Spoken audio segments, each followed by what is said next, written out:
Hey, it's Jamie, and today we're going to talk about the book One Voice, the story of William Wilberforce by Amy Lykosh. Real quick, before we get into the style of the book, I want to talk a little bit about William Wilberforce's life. His dad died really young, which caused his mother to send him to live with his aunt and uncle.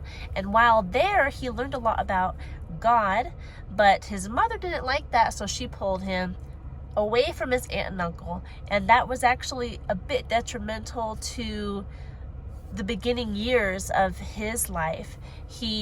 As he grew up, he got away from what he learned from his aunt and uncle and kind of renounced his early childhood faith and started living life in a way that wasn't according to the Bible.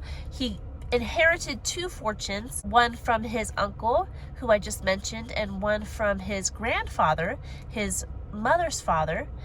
And he just had a lot of money. He didn't have the need to work, and he decided to use that money after he got out of school to have a frivolous lifestyle. He would go to parties and plays, and he would host parties in his fancy houses that he inherited.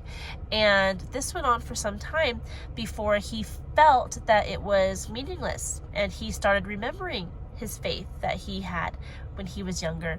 And he started thinking about all these people that were going to these plays and how they were sitting there not knowing the truth. And he was very convicted, and it ended up making him return to the faith that his aunt and uncle taught him. He went back to God and Christ and dedicated his life to following God. Now, before that, he had gotten into politics because with all of his wealth and not needing to work, he got bored and he felt idle. So he decided to get into politics.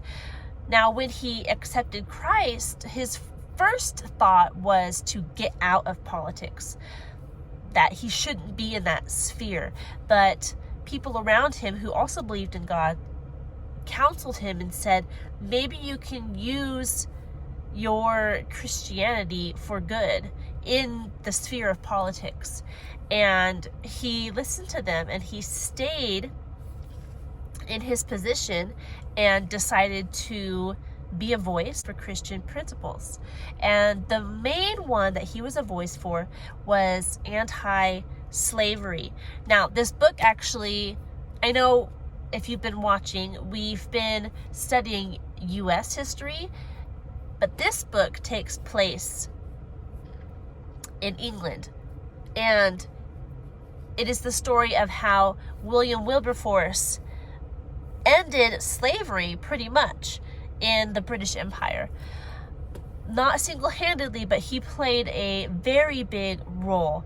Once he was convicted about the slave trade and the horrors of the slave trade, he took step after step after step to bring bills to Parliament to have this eradicated, and it took years and years. And he got allies, and the allies got tired of the struggle and would quit on him. And this one guy ended up coming back and helping him at the end, and he would recruit younger men to help him in the fight as he got older, because he fought for this. The majority of his adult life was to eradicate slavery in Great Britain. And it was just a really cool story.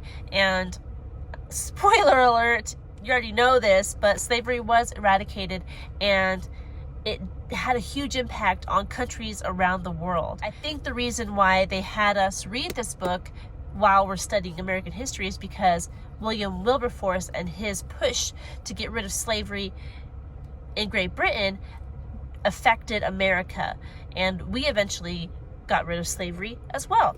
Now, what's different and unique about this book is that the entire thing is written in poetry style. I marked in it. I always mark in my books. But you can see here, most of the pages are like this, just short little stanzas that talk about his life.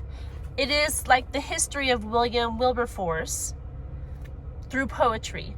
And I just thought it was a very creative way to write a history.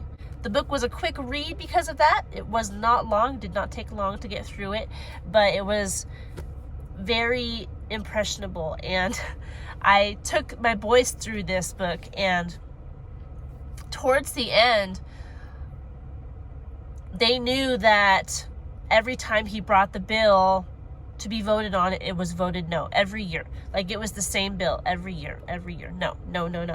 And towards the end, when it finally passed, it was like, oh my goodness, you know, like, I was in tears, and my boys were like, yes, you know, and it was just really neat, and it was a really cool journey. And to know how much it means to have these people to be free, and the fact that back then they didn't view them as people was just insane.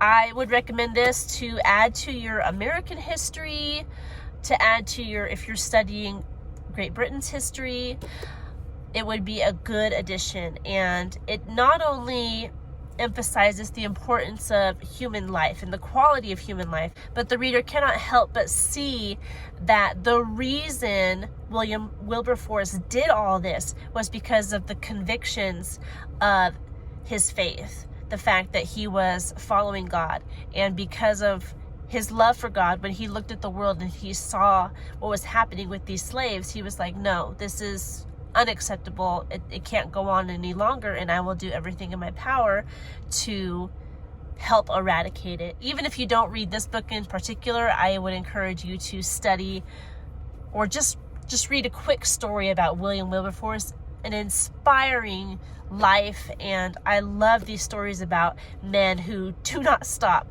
who will not back down, but are convicted and on fire to speak the truth and to fight for those who can't fight for themselves. I hope you're doing well. I'm glad to see you again. It's been a little bit. Thanks for watching, and I will talk to you soon. Bye.